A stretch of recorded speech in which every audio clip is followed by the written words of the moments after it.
zapatista del estado de Morelos, porque proclamo el plan de Ayala y de San Luis.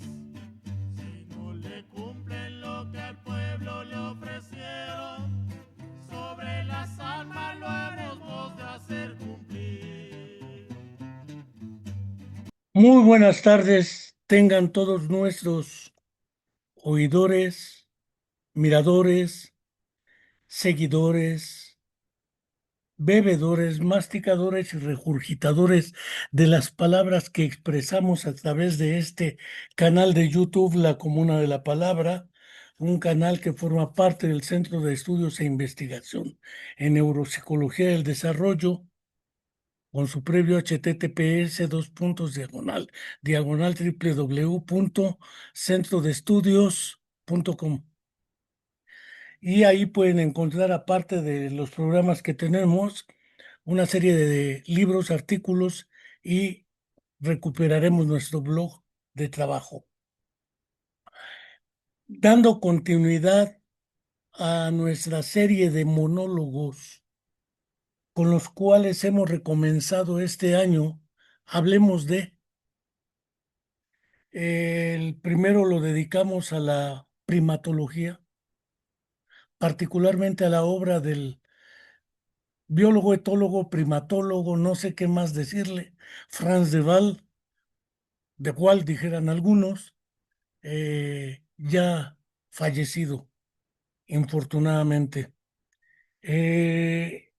Posteriormente tuvimos el del inicio de la serie, hablemos de neuropsicología y neuropsiquiatría romántica o neuropsicología del quién, con los antecedentes por parte de quien, a juicio de nuestro centro y de nuestro canal, es casi el padre de la neuropsicología contemporánea, el psicólogo soviético Alexander Romanovich Luria. El día de hoy seguiremos con la serie Hablemos de neuropsicología y neuropsiquiatría romántica o neuropsicología del quién. Y empezaremos con la cuestión del desarrollo de esta a través de un personaje ampliamente conocido y difundido por muchos de sus trabajos, que terminaron en obras cinematográficas. Es una extensa obra la que produjo, también no tan recientemente, pero sí no hace mucho, fallecido, Oliver W. Sacks, que sería el desarrollo primera parte. Posteriormente veríamos la segunda parte de neuropsicología y neuropsiquiatría romántica o neuropsicología del quién. El desarrollo 2 sería con un colega catalán español de Barcelona que se llama Saúl Martínez Horta, un personaje muy joven, y a cada uno le estamos dedicando por lo menos un, un resalte, un subrayado de un triángulo o una tríada de obras que consideramos fundamentales a este respecto. Tratándose del término de neuropsicología romántica, en realidad el término que utiliza en su autobiografía es ciencia romántica, Alexander Luria, en su libro The Making of Mind, algo así como en una versión española que se tradujo a través de Editorial Norma. El título no lo entendí nunca, pero se llama Mirando hacia atrás. La versión en inglés es The Making of Mind. No estoy seguro si la traducción de Norma es de nuestro estimado y buen amigo el doctor Jordi Peña Casanova. La editorial Norma es una editorial española que hizo esa traducción y después se hizo otra traducción, creo que también del propio Jordi Peña, en otra editorial española más recientemente, que es el de Mirando hacia atrás, en una segunda versión. En ese libro es donde Luria plantea un capítulo. Empieza con las guerras, el nacimiento de la URSS, la juventud que avanzaba y a partir de la Segunda Guerra Mundial, la neuropsicología. Y después, en otro apartado, lo que es la ciencia romántica. Ahorita dejo ahí, realizo una pequeña digresión como cada semana hacemos. Y desde luego señalo algunos puntos relevantes. El primero es, ha transcurrido un mes más, ya prácticamente terminamos el mes de enero del recién primer año del segundo cuarto del siglo XXI. Y no tenemos ni la verdad histórica, ni la verdad a secas, ni nada que se le parezca con respecto a la desaparición forzada de los 43 jóvenes de la Escuela Normal Rural Raúl Isidro Burgos de Ayotzinapa en Tixla de Guerrero, Guerrero, hace ya más de 10 años. Y no tenemos ni la justicia transicional ni la verdad, ni se sabe nada de qué pasó con los 43 jóvenes estudiantes todos de una escuela normal rural, es decir, una escuela formadora de maestros rurales. Tampoco quiero dejar de señalar que hace más de 10 años fue desaparecida en contra de su voluntad, desde luego, nuestra querida alumna Viridiana Anaid de la Facultad de Psicología de la Universidad Autónoma del Estado de Morelos. Hasta ahora su mamá, Angélica Rodríguez Monroy, junto con nosotros seguimos esperando la verdad, la justicia y que se nos diga qué pasó, dónde está, si es que aún está con vida. Y junto con ella demandamos el esclarecimiento de los hechos y como viva la llevaron, viva la queremos. No quiero tampoco dejar de reiterar que no fue una aprehensión del presidente constitucional de la hermana República de Venezuela, bolivariana, Nicolás Maduro Moros. Fue secuestrado por los piratas del Caribe, aunque parezca el título de una película, entre chusca y no, dirigida por el gobierno de los Estados Unidos. Muchos creen que es Donald Trump quien organiza de su cabeza y su locura, porque pretenden psicologizar las cosas, todo lo que nos está pasando. Pero parece ser que es un poder que trasciende a una persona. El problema no es que Donald Trump diga lo que diga. El problema es el conjunto de poderes fácticos, económicos, políticos, militares, que buscan posicionarse geoestratégicamente. Y eso trasciende a un presidente. Entonces creo que hay que ser serios en ese asunto.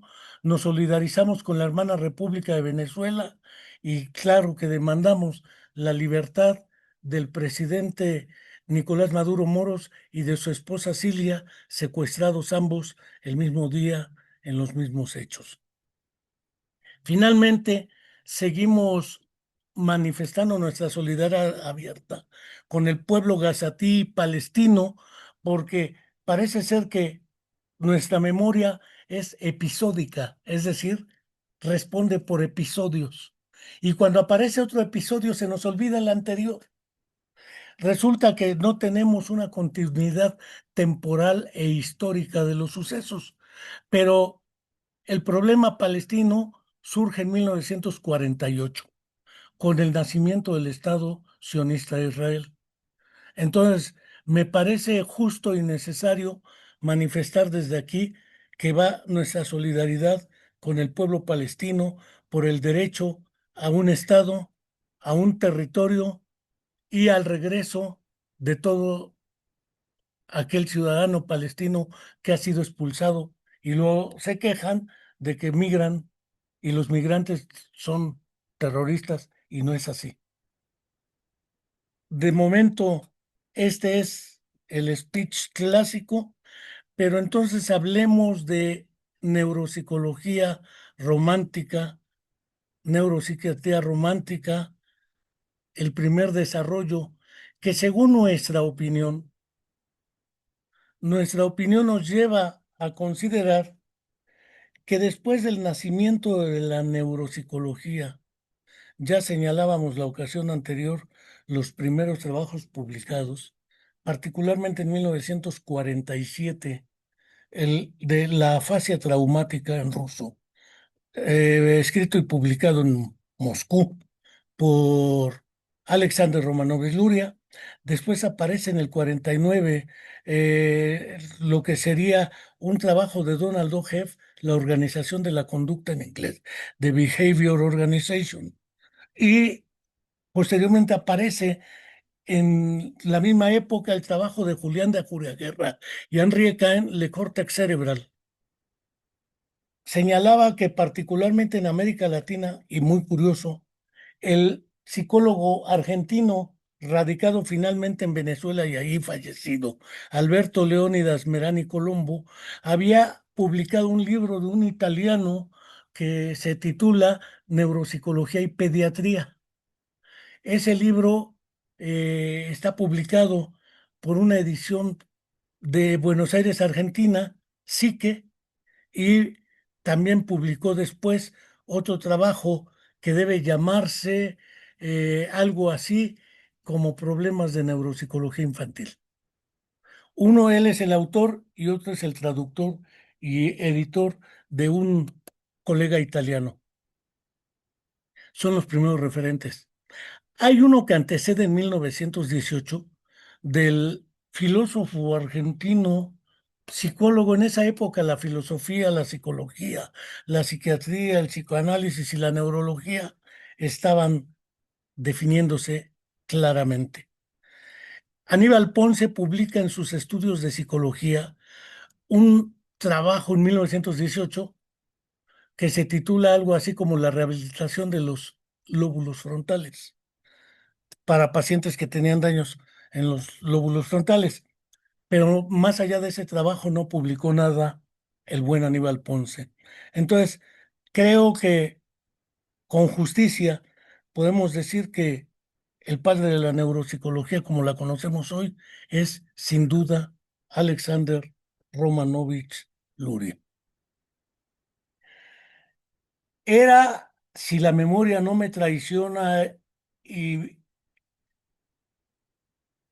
nuestro querido escritor argentino, eh, que muchos consideran merecedor del Premio Nobel de Literatura, no de la Paz, porque ese se lo dan a cualquiera, eh, Jorge Luis Borges, que no le dieron el Premio Nobel, escribió un cuentito que se llama Funes el Memorioso. Y el cuentito empieza poco más o menos así, lo recuerdo claramente y detiene la frase. Dice, bueno, no, yo no tengo la autoridad para decir lo recuerdo.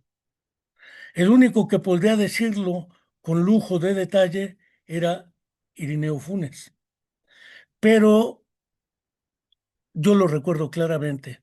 Era el mes de enero de 1985, cuando el doctor Juan Enrique Ascuaga, desde Buenos Aires, Argentina, vino a impartir un curso en la Facultad de Psicología de la UNAM, auspiciado por la Organización de Estados Americanos, la OEA, que ahora para maldita la cosa sirve, lo mismo que la ONU, no sirven para nada. Hasta Marco Rubio lo dice, la ONU no sirve para nada. Y ellos son los que la propusieron. Se la propuso Franklin Delano Roosevelt a Stalin en su famosa cumbre de Yalta, en la EXURSS, en 1944. Dejo ahí estos datos. ¿Por qué? Porque el doctor Juan Enrique Ascuaga vino a darnos un curso en la Universidad Nacional Autónoma de México, cuyo título era La neuropsicología aplicada a los problemas de la infancia y particularmente de la educación y el aprendizaje. En ese curso, lo recuerdo muy bien, nos refirió un artículo porque él hablaba de un fenómeno que aparece y después aparecen otros más de otro orden, que es el del hombre que confundió a su mujer con un sombrero. Precisamente un artículo de Oliver W. Sacks. En ese artículo lo dedica a un fenómeno, pero no solo al fenómeno, conocido como la prosopagnosia o la incapacidad para reconocer los rostros por la vía visual. Si la persona que le está hablando o que tiene enfrente no le habla, no sabrá identificarlo ni reconocerlo. En cuanto escucha la voz y si la conoce, es capaz de reconocerlo, pero por la voz, no por, llamémosle así, la memoria de los rostros y su vínculo con la vía visual y el sistema córtico que tiene que ver con ello. Todo ello quedó en una idea. Después apareció un libro que se llama Migraña, de Oliver Sacks, desde luego, dedicado a ese fenómeno neurológico de la migraña. Tengamos claro que Oliver Sacks era un neurólogo británico, radicado en Estados Unidos por razones que ahorita no vienen al caso, pero él publica Migraña y después publica otro libro que se llama Awakenings, algo así como Despertares, sobre una parálisis extraña que apareció en Estados Unidos y después hicieron la película, curiosamente, actuada por, si la memoria no me traiciona, Robert De Niro. Se llama Despertares. Eh, Impartiendo clase en esa época me tocó impartir desde el 86, en el plan 86 de la Escuela de Psicología de Morelos, en la Autónoma del Estado de Morelos. Tres materias que eran extrañas para un plan de estudios. La primera materia era psicobiología. Es una materia que prácticamente no se imparte en los programas actuales de psicología. La segunda era anatomofisiología del sistema nervioso central. Particularmente eh, tenía los dos términos, átomo y fisiología, porque parece ser que como los rusos, particularmente a partir de Sechenov, Pavlov, Bekhterev, Anokhin, Bektereva, la nieta de Bekhterev, entre otros más, se dedicaron a trabajar la fisiología más que la anatomía. No sé si hubo un impacto, y lo subrayo y lo reitero, no lo sé. Decía el poeta chapaneco, yo no lo sé de cierto, pero lo supongo. Que como había todavía una guerra muy fría, le quitaron fisiología y ya nada más se daba anatomía del sistema nervioso. Si vemos los clásicos textos que veíamos, por ejemplo, el precioso libro de Netter, porque era un excelente tratado de anatomía, pero no de fisiología. Después la fisiología fue omitida y entonces empezó a hablar de otros eventos como la actividad nerviosa superior eléctrica, después neuroquímica y ahora con las nuevas tecnologías, pues ya aparece el SPECT, aparece la tomografía axial computarizada, etcétera. Y la fisiología sigue olvidada. Pues impartía la materia de anatomofisiología, donde teníamos que ver con casos cómo se expresaba estos fenómenos, por ejemplo, en la llamada parálisis cerebral infantil, que originalmente fue conocida por su epónimo, enfermedad de Little, y en 1910 Sigmund Fraude, o sea, Sigmund Freud, publica su libro De Palsy Cerebral, la parálisis cerebral infantil. Creo que a partir de ahí se propaga el término parálisis cerebral infantil, porque seguramente habría otras parálisis de origen cerebral que no eran infantiles y otros eventos de carácter motor que no eran parálisis, pero pues la terminología siempre ha sido un verdadero desgarriate. Y la tercer materia que impartí fue algo así como neuropatología correlativa. Es decir, la correlación entre la actividad eléctrica cerebral, la actividad neuroquímica cerebral, la actividad cerebral en general, la organización funcional del cerebro y su relación con el comportamiento humano. Téngase claro que no hablo del término conducta, porque el término conducta muy claramente definido desde Watson, Skinner, Cantor y toda la serie de conductistas debe ser observable, medible y cuantificable. Y yo no sé cómo se observan los pensamientos, los sentimientos, las emociones, cómo se cuantifican y cómo se miden. Ahí el problema es, hablo del comportamiento humano que incluye la actividad psicológica humana, aquello que no es necesariamente observable en el comportamiento externo por un observador, distinto al actor de la acción, o dijera Buljanova Slavskaya, el sujeto de la actividad psíquica. El sujeto de la actividad psíquica fue progresivamente diluyéndose, dijera Henri Vallon en el prólogo de los orígenes del carácter en el niño, también una edición argentina de siglo, miento, de editorial Psique tal vez, y si no Lautaro, si no siglo XX, este, pero son ediciones argentinas muy clásicas.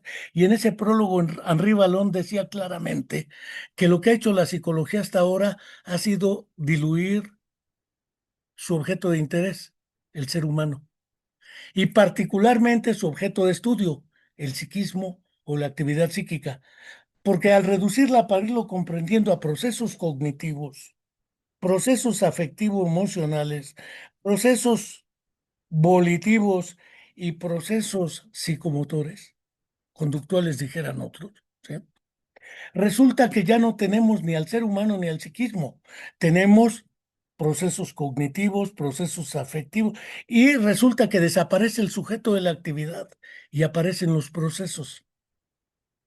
Es decir, aparece un conjunto de elementos separados artificialmente con fines explicativos, pero después se fue incapaz de reunirles como un todo, como una unidad sistémica, dinámica, compleja e histórico-cultural. Ante ello se acudió al eclecticismo clásico, que consistía en, bueno, es que el ser humano es un ser biopsicosocial. Y alguien acá en México, el doctor Rogelio Díaz Guerrero, por poco le agregaba biopsicosociosexual. Y cada quien le puede agregar el pedazo que se le ocurra.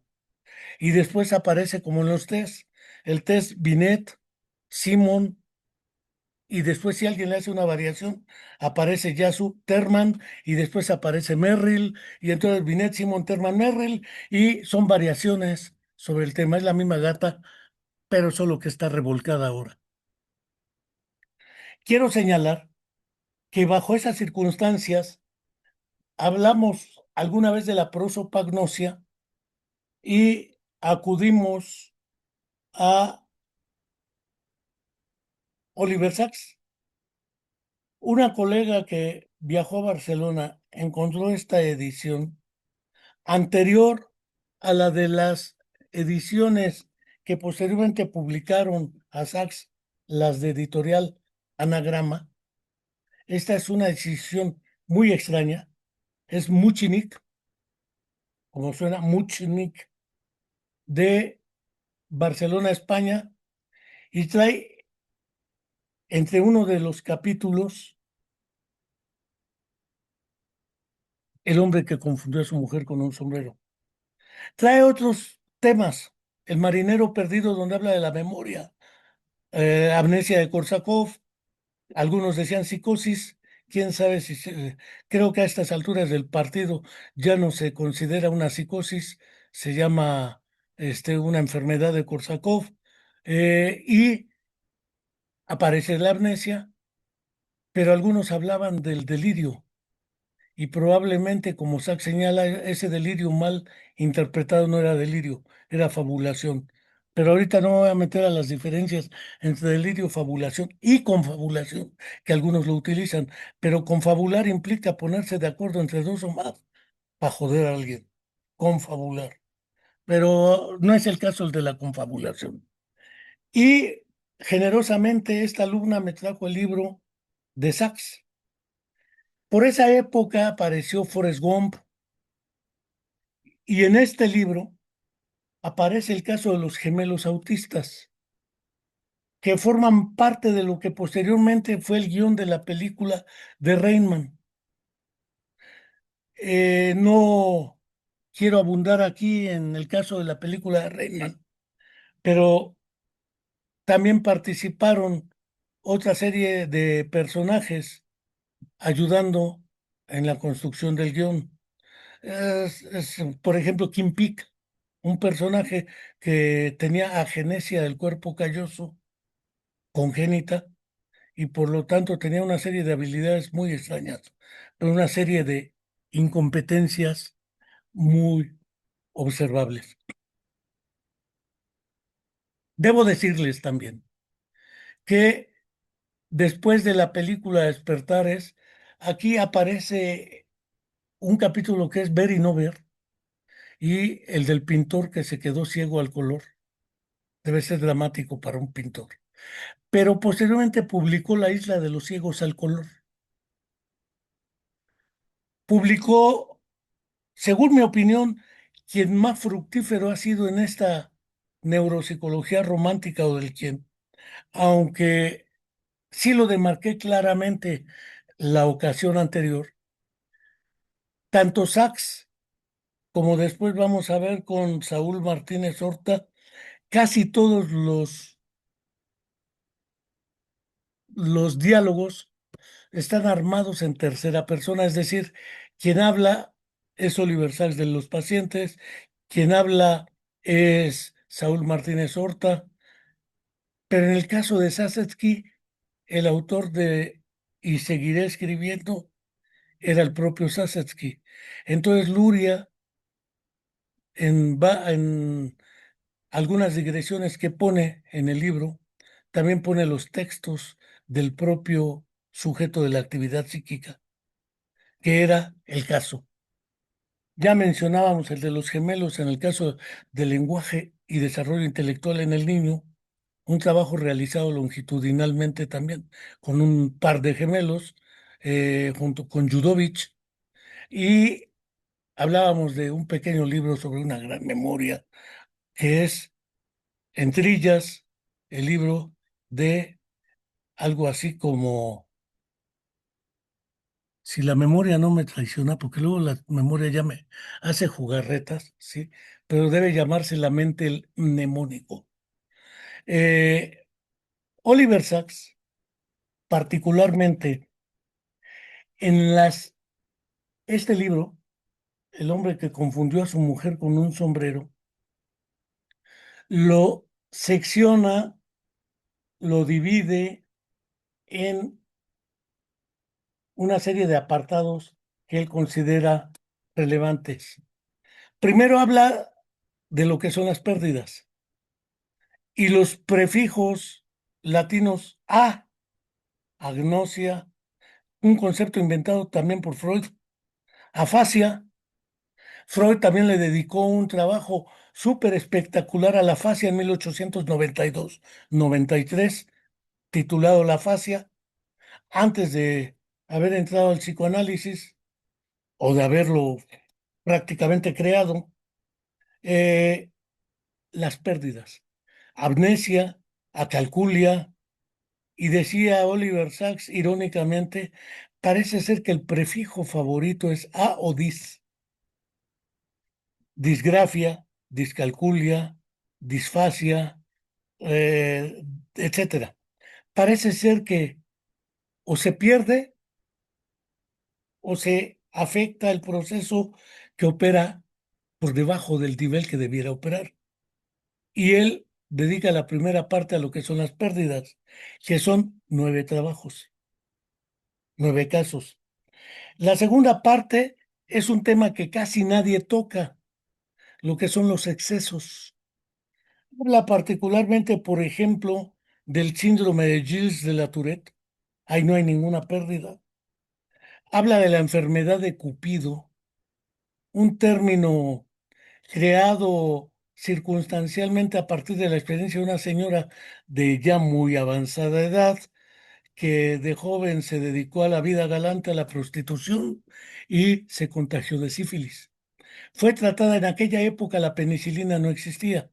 Fue tratada con un invento, bueno, no invento, con un descubrimiento de los incas, la quinina. Y 70 años después, cuando acude con Oliver Sacks, le dice, es que este comportamiento que ahora tengo es como si tuviera 30 años menos y no es normal, es un exceso, ¿no? ¿No será que tengo la enfermedad de Cupido? Y Sachs dice, pero eso no viene ni en el DSM, ni en la CIE, ni en ningún lado. Dice, y ya le platica la historia y concluye que en esa época ellas se referían a la sífilis como la enfermedad de Cupido. ¿No será que 70 años después de haber sido tratada y erradicada esa enfermedad volvió a salir? Dedica otro capítulo a cuestiones sobre la identidad, ¿sí? La identificación entre padres, hermanos, miembros y lo que son las famosas posesiones. La tercera parte está dedicada a arrebatos, reminiscencias, nostalgias incontinentes o incontrolables. En total son casi 40 casos que presenta. Un perro bajo la piel, un asesinato y las visiones de Hildegard. Y la parte 4 la dedica al mundo de los simples, autismo, déficit intelectual, y ahí es donde habla del artista autista y los gemelos. El de un Groby ambulante también está muy relacionado y Rebeca está relacionado con un deterioro intelectual y desde luego con una sordera que tenía. Eh, Son prácticamente 40 casos en un solo libro. Pero Oliver Sacks era tan prolífico que no publicó un solo libro. Yo hoy voy a hablar de pocos, porque son tantos que no nos daría tiempo. Musicofilia. Musicofilia es un libro dedicado muy particularmente más que a la música, porque la música forma parte de nuestra existencia en general, a lo que algunos, entre ellos él mismo, denominó los poseídos por la música. Alguien que de pronto empieza a escuchar sin escuchar, porque fuera de él no existe música. Por ejemplo, la parte coral de la novena sinfonía de Beethoven. A todas horas la tenía en la cabeza. Alucinaciones musicales, ataques de música, miedo a la música, porque la música genera crisis epilépticas. La música en el cerebro, los gusanos cerebrales y la música, naturalmente alucinaciones musicales, otro tanto de casos, prácticamente 50 casos más, centrados en el tema, naturalmente, de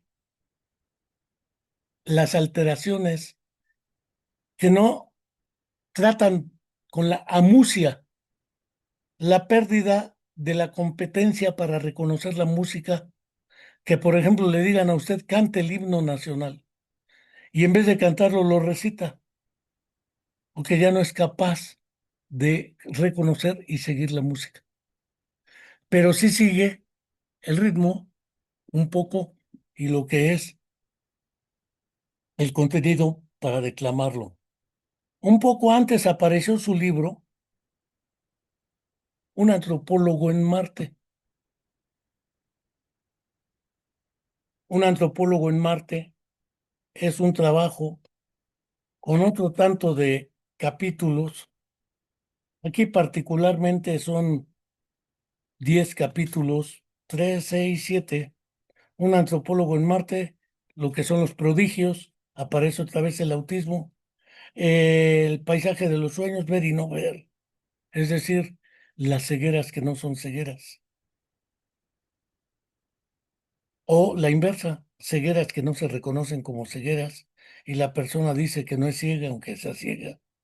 El caso del pintor ciego al color, el último hippie, es decir, una serie de casos dedicados a las alteraciones que no se cuentan, que no son pérdidas, son otro tipo de eventos y fenómenos.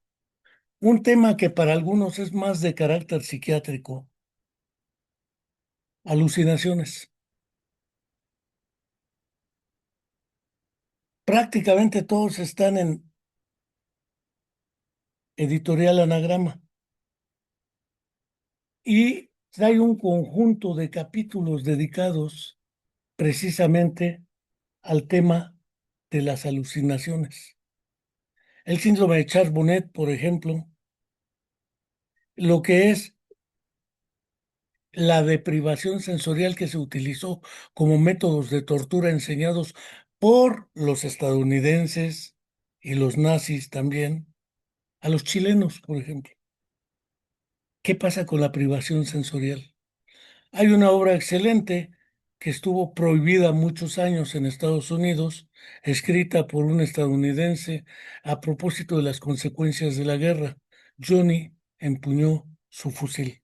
El libro estuvo prohibido primero porque la gente se negaría a ir si leen eso. Se refería desde la Segunda Guerra Mundial, la guerra de Vietnam, la guerra de Corea, entonces tuvo que ver Estados Unidos. Y cómo efectivamente eh, esta situación provoca comportamientos que en alguna época ahora se llaman el síndrome por estrés postraumático, PSTD, según los manuales. Pero en otros casos se hablaba de la histeria de guerra en otra época. Eh, la privación sensorial. Y en Johnny empuñó su fusil, que después el mismo autor del libro, Dalton Trumbo, editó la película Johnny empuñó su fusil. Y es una película impresionante, porque el caso, que es ficción, es un soldado que se queda ciego, sordo, sin maxilares y sin lengua, sin brazos y sin piernas, es decir, ciego, sordo, mudo y prácticamente paralítico. Ha perdido el contacto con el exterior a no ser por el tacto pasivo, presión, dolor, temperatura, pero el cerebro está intacto. ¿Y qué hace un cerebro cuando no tiene esa información sensorial? Alucinar. Pero ese tipo de alucinación es distinta. Y naturalmente, eso nos lleva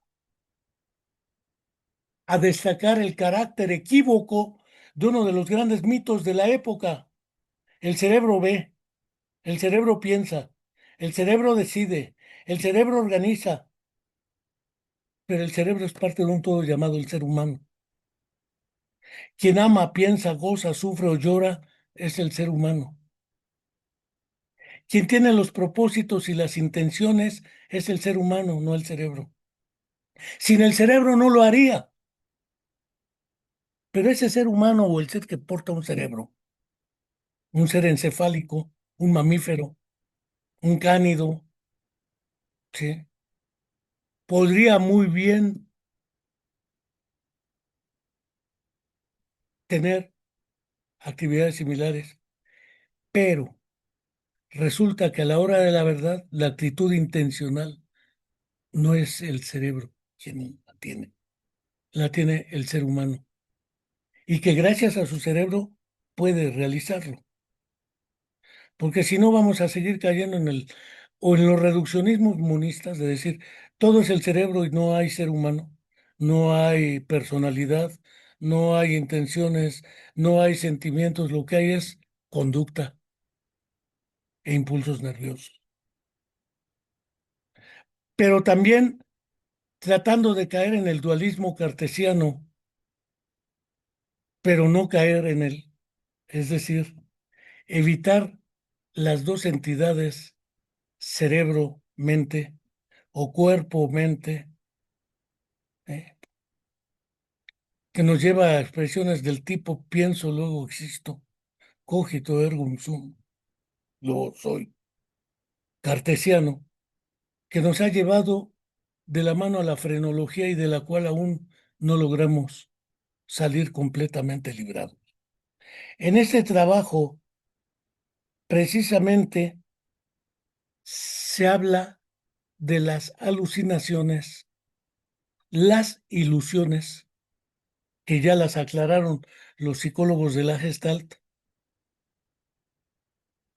desde Rubin y otros, sí, figuras que marcan gestaltens o configuraciones, que Lauretta Bender lo hizo a través de su test gestáltico visomotor, el test de Lauretta Bender, y que de algún modo es muy similar, pero en términos de complejidad menor, pero tiene otras características, la figura compleja de Rey, que es solo una.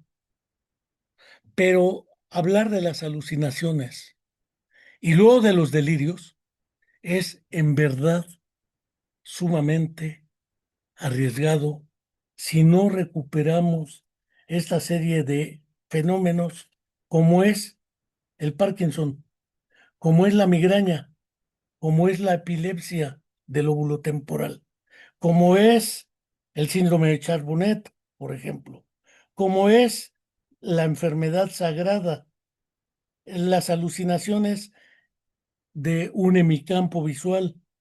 Naturalmente, la narcolepsia, el doble, alucinaciones sobre uno mismo, la autoscopía,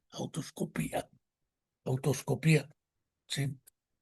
Se ve uno como por encima y entonces empieza uno a verse a sí mismo. No solo nos habla de alucinaciones, ya mencionaba el libro de la isla de los ciegos al color. Puedo mencionar también sus trabajos dedicados a lo que sería, por ejemplo, la- las comunidades de personas sordas. En veo voces o veo una voz, por la lengua de señas. Eso nos llevaría a otra dimensión de las alteraciones del lenguaje, porque por ahí se publicó en los 70 un trabajo que se llama Pensamiento sin lenguaje. Un estadounidense lo publicó porque en el caso de los sordos decía que el pensamiento se desarrollaba sin el lenguaje, porque los sordos, según él, no tienen lenguaje. Tengo la impresión de que él cometió el error de confundir lenguaje con habla. Y como en inglés, language es lo mismo que lengua, lenguaje y habla parece ser que se confunden. Y la lengua es lo que sería literalmente entendido como el idioma, mientras que el lenguaje es un proceso psicológico superior. El lenguaje no es solo el acto de habla, estructurado fonológica y sintácticamente.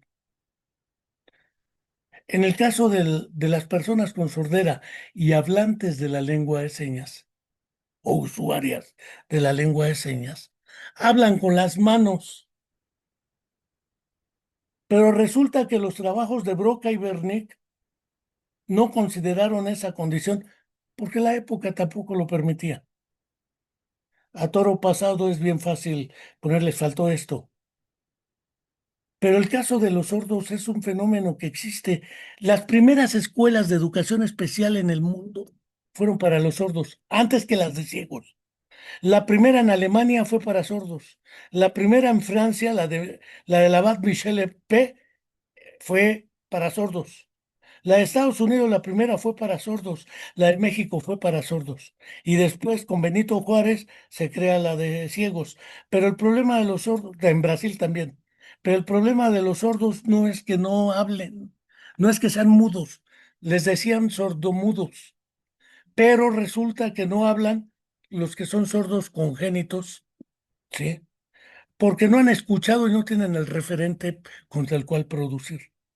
Lo cual quiere decir que a hablar se aprende en el contexto de la interacción histórico-cultural con las redes sociales más cercanas, la familia, los colegas escolares, las escuelas, los vecinos y las comunidades.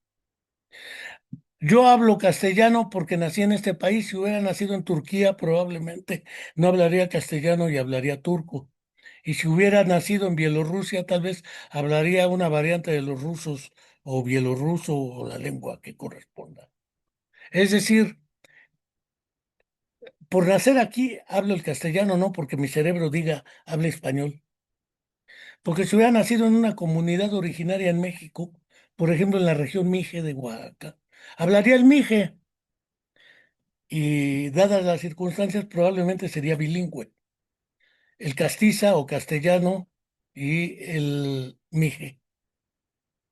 Está condicionado histórica y culturalmente. Por eso no se pudieron meter en esa época al problema de los sordos. Cuando Jean-Marc Gaspar Marie Itard está trabajando en la Escuela de Sordos de París y le llega el caso de Víctor de la Aveyron, considera que con ese método puede trabajar con él y trabaja con él. Y según algunos, entre ellos Alberto Leónidas Merani, consideran, y lo veo plausible, el nacimiento de la educación especial se debe a Itard, Jean-Marc Gaspar Marie de Itard, porque él es el que plantea que la alternativa es la educación. Antes que Hans Asperger planteara en Austria la educación para los niños con el diagnóstico de psicopatía autista, como les llamó. La traducción de Lorna Wing lo llevó a bautizarlo como síndrome de Asperger y luego la traducción de Uta Frith, el artículo ya se le puso síndrome de Asperger, pero era psicopatía autista en el alemán original.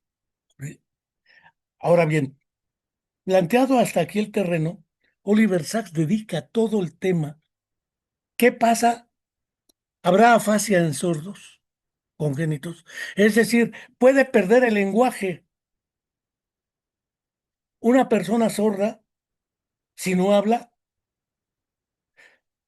Traducido a otros términos, una persona sorda a consecuencia de un tipo de daño selectivo en cierta zona cerebral pudiera perder la competencia para usar la lengua de señas sin tener apraxias. Pues Oliver Sacks dice que sí y presenta datos al respecto. ¿Por qué? Porque resulta que el lenguaje no es el habla. Entonces los sordos hablan con las manos. Y en consecuencia, la comprensión del lenguaje no deriva del sistema auditivo, es decir, el área de Broca y de Wernicke aparentemente quedan excluidas de este proceso. Pero resulta que hay sordos que por una lesión pueden perder la competencia para leer la lengua de señas sin tener otro tipo de agnosias. Y lo más curioso del asunto es que parece ser que el sistema visual, las áreas 17, 18 y 19 del mapa de Brodmann, perdónaseme la memoria patológica, son las que procesan la información primaria, secundaria y terciaria visual, mientras que las áreas 21, 22 y 44 del óvulo temporal son las que procesan la información auditiva y semántica, mientras que las áreas 1, 2, 3 del mapa de Brodmann, del área de Broca, son las que permiten la expresión hablada. A partir de ahí se hablaba de dos tipos de afasia, la afasia expresiva y la afasia impresiva o de comprensión.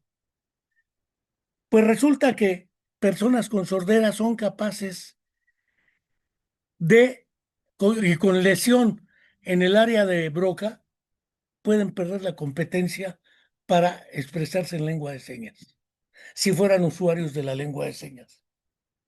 Y en el caso de la lectura, perderían la capacidad de leer o comprender la lengua de señas por la vía visual. Lo que dice Oliver Sacks es que hipotéticamente se puede admitir como muy plausible la idea de que el área de Broca o de Wernicke se apropian del sistema visual y del sistema que tiene que ver con la estructura del movimiento de las manos, según el esquema del homúnculo de Penfield en la corteza parietal y naturalmente frontal. Eh, la relación con la competencia para señar o signar y la competencia para interpretar. Entonces, la vía visual pasa a estar correlacionada con la vía auditiva a través de la interpretación y no de la audición. Eso me parece impresionante en ese trabajo de Oliver Sacks. Y la segunda pregunta que me parece todavía muy fundamental, pueden alucinar porque cuando uno lee los manuales tipo APA, si la persona alucina auditivamente, métalo a psicosis. Pero si el sordo es congénito, ¿cómo va a tener alucinaciones auditivas? Pues resulta que Oliver Sacks refiere casos de personas que después de cierto tipo de eventos cerebrales que le afectan, empiezan a referir que ven manos que les hacen señas y que les dan instrucciones. Es decir, la alucinación es visual porque están viendo una mano, pero la alucinación, según Lucic, un colega argentino, es lingüística, porque no es visual en el sentido de por la vía que ingresa la información o sale, sino porque el contenido del delirio es indudablemente semiótico y significativo. En ese sentido, me parece que el trabajo de veo voces o veo una voz, en cualquiera de las dos versiones que se tengan, de Oliver Sacks, merece la pena. Hoy, aparte, puedo hablarles de otro trabajo, ¿sí?, que dedica a con una sola pierna. Él tuvo un accidente y empezó a trabajar con una sola pierna, sobre esquema corporal, conciencia corporal, imagen corporal y lo que es ya la conciencia de que una parte de mi cuerpo es mía, las negligencias, seminegligencias y otras cosas. Como verán, como agua para chocolate se nos ha hecho ya prácticamente una hora y lo puedo sostener sin temor a equivocarme, que el representante más prolífico de la neuropsicología romántica o de la neuropsicología del quién es, sin duda alguna, Oliver W. Sacks. Las comparaciones que algunos hemos hecho con los trabajos de Saúl Martínez Horta, por ejemplo, o de Guillermo Laera Forteza, de él hablaremos en neuropsiquiatría romántica, eh, con tres trabajos que tiene uno y el otro uno, pues además son jóvenes, son bastante jóvenes, lo que no demerita, sino lo que implica una producción como la del doctor Sachs, implica muchos años de trabajo.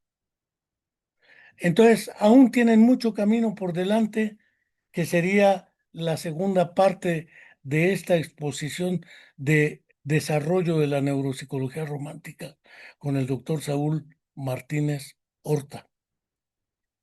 Quiero, de cualquier manera, para quienes quieran y gusten, primero revisar una versión autobiográfica del propio doctor Sachs que se llama El tío Tungsteno, dedicado a la primera parte de su vida.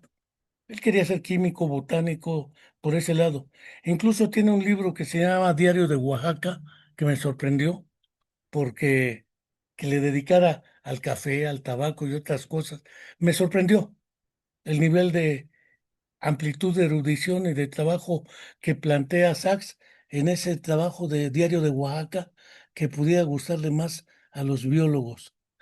Publicó después otro libro muy cerca ya de su muerte, Los ríos de la conciencia, que ese es el otro problema, con el cual Vygotsky en 1924, en el segundo Congreso Pan-Ruso de Psiconeurología en la ex-URSS, plantea que sin duda alguna el objeto de la psicología es la conciencia.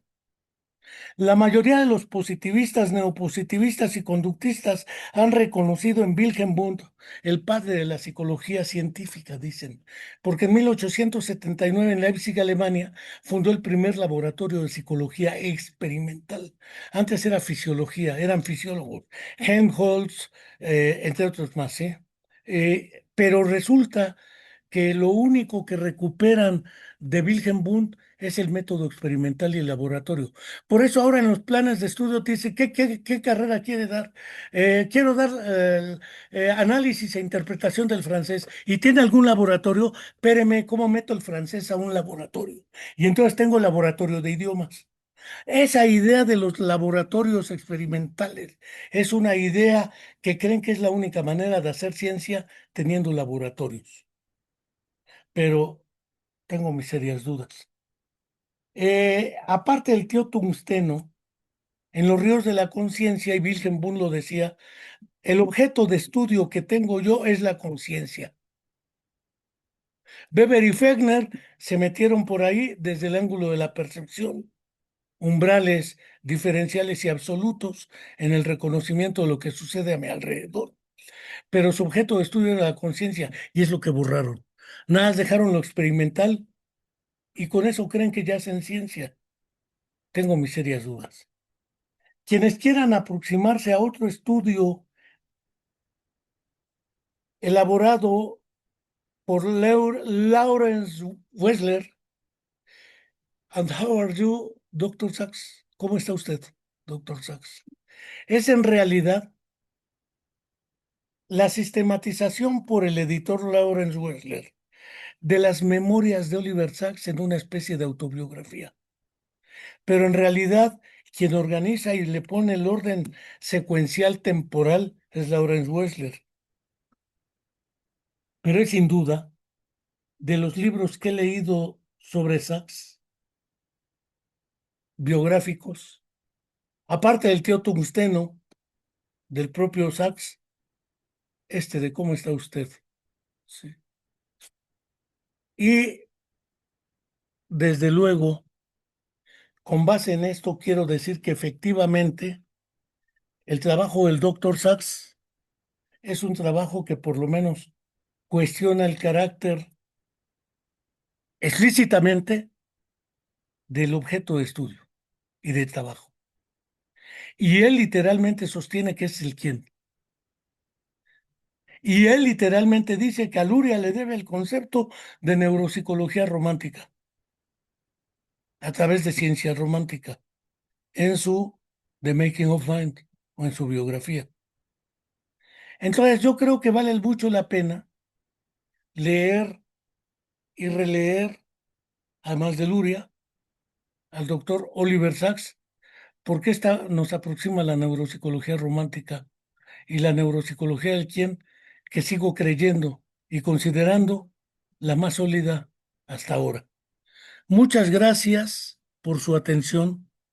No quiero dejar de reiterarles la invitación a suscribirse a nuestro canal de YouTube de la Comuna de la Palabra, a nuestro canal en Spotify de la Comuna de la Palabra y sobre todo que entren a la página de https://diagonal www.centrodeestudios.com, que es la página de nuestro Centro de Estudios e Investigación en Neuropsicología del Desarrollo, en el cual hallarán libros de autor que pueden ser adquiridos electrónicamente por una módica colaboración para seguir con este trabajo, pero también una serie de libros descargables gratuitamente. Una serie completa que hasta ahora lleva 5 libros, lo que es aproximaciones personales y familiares a la discapacidad, de Carolina Iglesias Díaz y su servidor. Es un libro descargable ahí con una primera parte donde abordamos el asunto de la discapacidad, de las personas con discapacidad, de las familias de personas con discapacidad y de las comunidades donde están estas. Trae en primera persona narraciones de cómo la han enfrentado como cuidadores primarios, porque al cuidador primario no se le ve, se ve a la persona con discapacidad, pero no al entorno en el cual está. El otro libro se llama algo así como historias de vida en el caso de familiares de personas con autismo. Ahí son literalmente narrativas y una aproximación que realiza muy probablemente el doctor Rafael Oliveras Rentas de Puerto Rico sobre qué es lo que entendemos por trastornos del espectro autista. Toda esta serie de trabajos, exceptuando el primero que referí, son de autoría entre Juan Carlos Arango Lasprilla, otros colegas y yo. El de autismo, familiares, familiares con esclerosis múltiple, familiares con TDAH y desde luego tenemos varias opciones de libros descargables gratuitamente, artículos, porque no nos dedicamos a lucrar con esto. Nos dedicamos a compartir ideas para quienes quieran seguir adelante. No olviden, si pueden suscribirse a nuestra página de YouTube, ya recuperaremos un blog y otras actividades de investigación y publicación que haremos, cursos, talleres y seminarios que programaremos porque venimos a tambor batiente. Hasta la próxima y muchas gracias.